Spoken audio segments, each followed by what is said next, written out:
देहरादून में आज होगी कैबिनेट की बैठक में लिए जा सकते हैं कई अहम फैसले। खटीमा में कस्टम विभाग ने बरामद की 173 जीवित कछुए। कछुओं को नानक सागर में छोड़ने की अदालत से मांगी अनुमति। देहरादून में शुगर फैक्ट्री का ट्रक नहर में गिरा। घटना में ट्रक चालक ने कूदकर बचाई जान। बागेश्वर के कौसानी में बड़ी सैलानियों की चहलकदमी। नया साल मनाने कौसानी पहुंच रहे हैं काफी पर्यटक।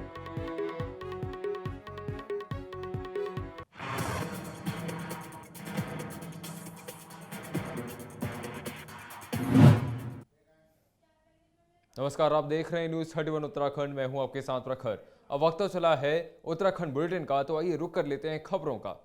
हरिद्वार में पूर्व कैबिनेट मंत्री यशपाल आर्य ने हल्द्वानी में पीएम की तरफ से की गई घोषणा को बेमतलब बताया और प्रदेश में कांग्रेस की सरकार बनने की बात कही। साथ ही उन्होंने कांग्रेस के बागी नेताओं की घर वापसी के सवाल पर कहा कि 2017 में कांग्रेस छोड़कर बीजेपी में शामिल हुए नेता घुटन महसूस कर रहे हैं।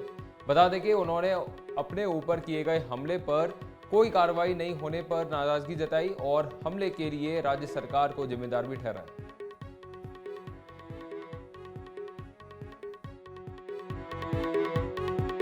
अब देखिए, अच्छा होता कि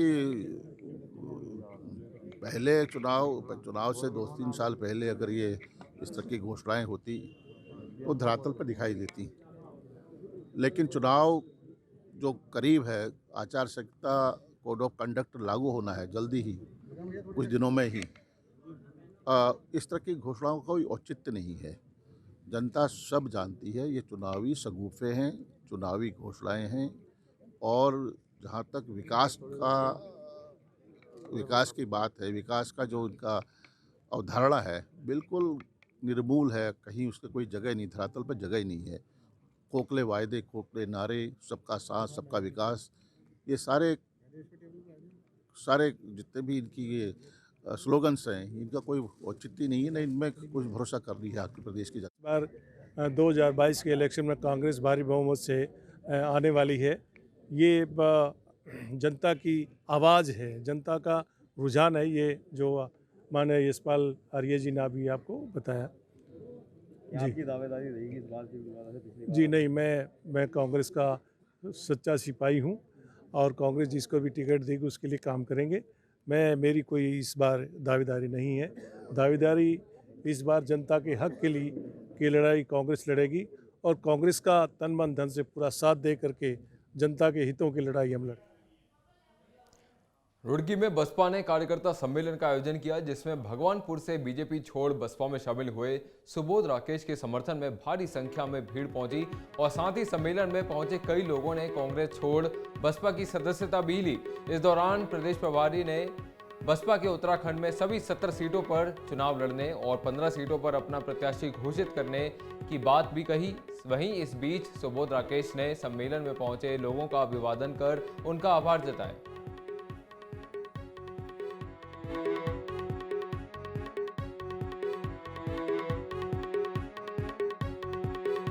एक पूछ लो, क्या कह रहे हैं आप? आप पार्टी के चुनाव में बहुजन समाज पार्टी 2022 के चुनाव में कितनी सीटें देख रहे हैं? फुल फ्रेश की सरकार बनाने जा रही है। बस अब 2018 पार्टी में रहना अपने को तीसरा विकल्प बताती है। क्या मैं होर्डिंग और पोस्टर लगाने से जमीन तैयार नहीं होती है। जमीन अगर तैयार है तो बहुजन समाज पार्टी की तैयार है। जमीन पे आप देखो कितना है।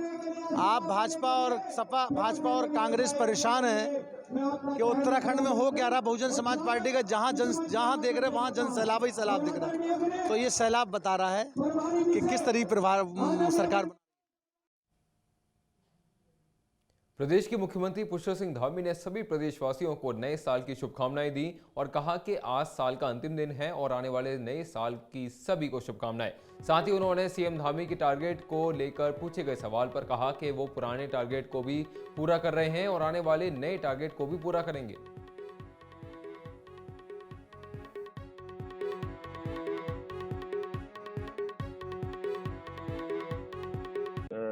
सबसे बड़ी बात है, मैं माननीय प्रधानमंत्री जी का धन्यवाद करना चाहता हूं कि उन्होंने 17,500 करोड़ रुपए की बहुत सारी परियोजनाओं को जो है कल शिलान्यास और लोकार्पण दोनों ही किया है। जिसमें प्रमुख रूप से हमारी लखवाड़ योजना जो काफ़ी लंबे समय से रुकी हुई थी, बरसों बरसों से रुकी हुई थी, उस योजना को स्वीकृति मिल गई है और 5700 करोड़ से भी ज़्यादा की योजना है।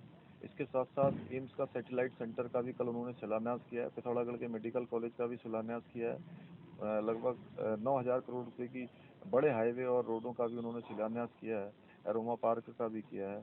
बहुत सारे काम कल हमको मिले हैं, बहुत सारी सौगात उत्तराखंड को मिली है, उनका धन्यवाद है। और उनके प्रति चूँकि माननीय प्रधानमंत्री जी लगातार 2017 से लेकर अभी तक के जो उन्होंने अपना वो रखा था, उसमें 1 लाख करोड़ से भी ज़्यादा की योजनाओं की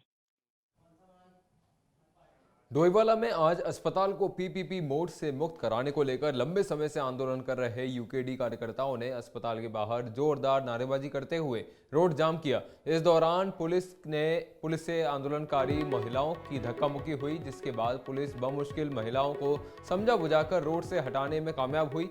इस दौरान यूकेडी के नेता श्री प्रसाद सेमवाल ने मांग पूरी नहीं होने तक आंदोलन जारी रखने की बात कही है।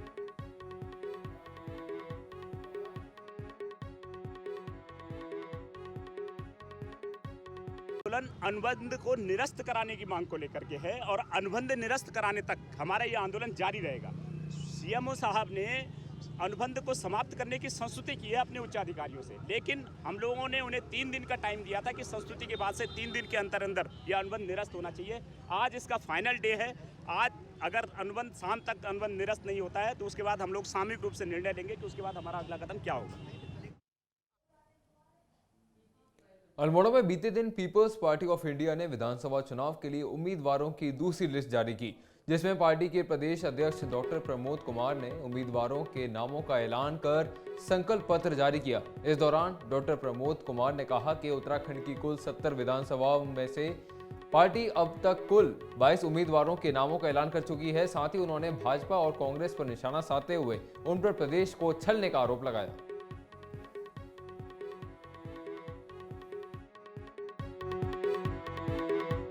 आज हम लोगों ने जो उत्तराखंड के 2022 के विधानसभा चुनाव होने जा रहे हैं उसके लिए दूसरी लिस्ट आज हमने जारी करी है। पहले हमने 13 उम्मीदवारों की सूची जारी की थी, आज 9 का कुल मिला के 22 उम्मीदवार अब हमारे अभी हो गए। तीसरी लिस्ट हमारी तैयार हो रही है। लगभग तो पूर्व 70 सीटों पे चुनाव लड़ेंगे। लगभग 50 सीटों का हम लोग टारगेट रख रहे हैं, 50-60 सीटों तक हम।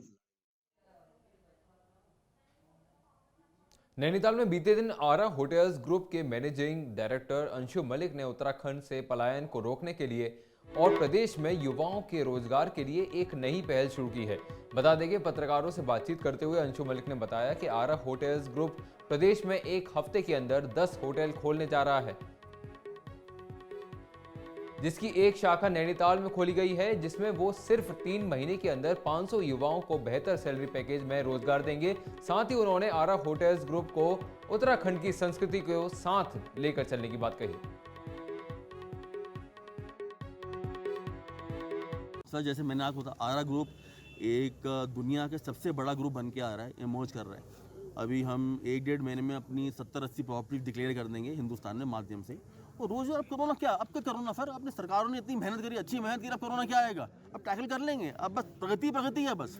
तो सारे जो युवा व्यक्ति हम उनको एम्प्लॉय कर रहे हैं और हमारी कंपनी की पॉलिसी है सर, मतलब कि कोरोना है नो कोरोना। कोरोना के वक्त भी हमने पूरी सैलरी दी थी अपने स्टाफ को, हमने कोई सैलरी काटी नहीं थी अपने स्टाफ की।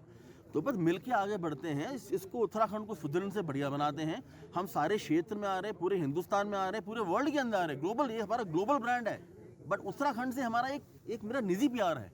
तो बस मेरा सपना है कि उत्तराखंड को हम स्विट्जरलैंड से बेहतर बना दें 1 साल के अंदर।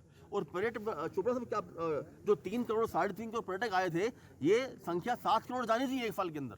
पर्यटक आएंगे, नाव वाले, रेस्टोरेंट वाले, जो मंडी कमीशन, सबको फायदा मिलेगा, सबको रोजगार मिलेगा।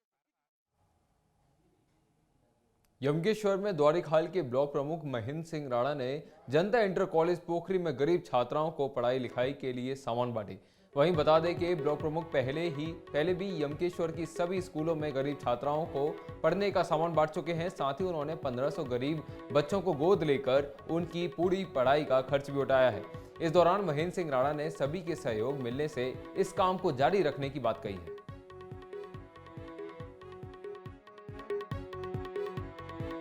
नमस्कार, मैं महेंद्र सिंह राणा, प्रमुख द्वारिखाल।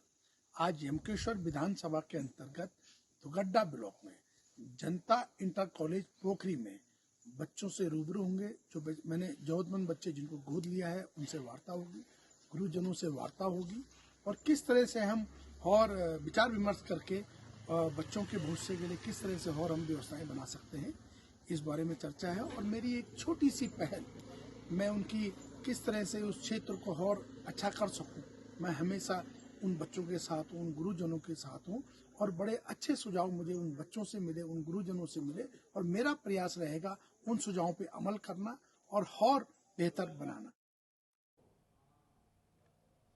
सितारगंज में बीते दिन किसान नेता राकेश टिकैत ने पहुंचकर जिला पंचायत की तरफ से बनाए जा रहे शहीद किसान स्मारक और स्मृति द्वार का शिलान्यास किया। वहीं इस दौरान राकेश टिकैत ने पीएम मोदी पर निशाना साधते हुए पीएम पर शिक्षा और स्वास्थ्य समेत विकास का काम करने की जगह वोट मांगने का काम करने का आरोप लगाया।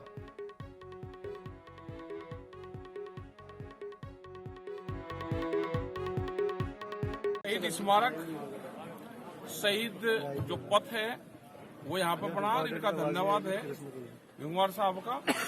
वही इस तरह की सोच पैदा हुई है क्योंकि लोग शहीद हुए, जो किसान शहीद हुए उनकी याद में यहाँ पे जो जगह है उसमें शहीद स्मारक बना रहे।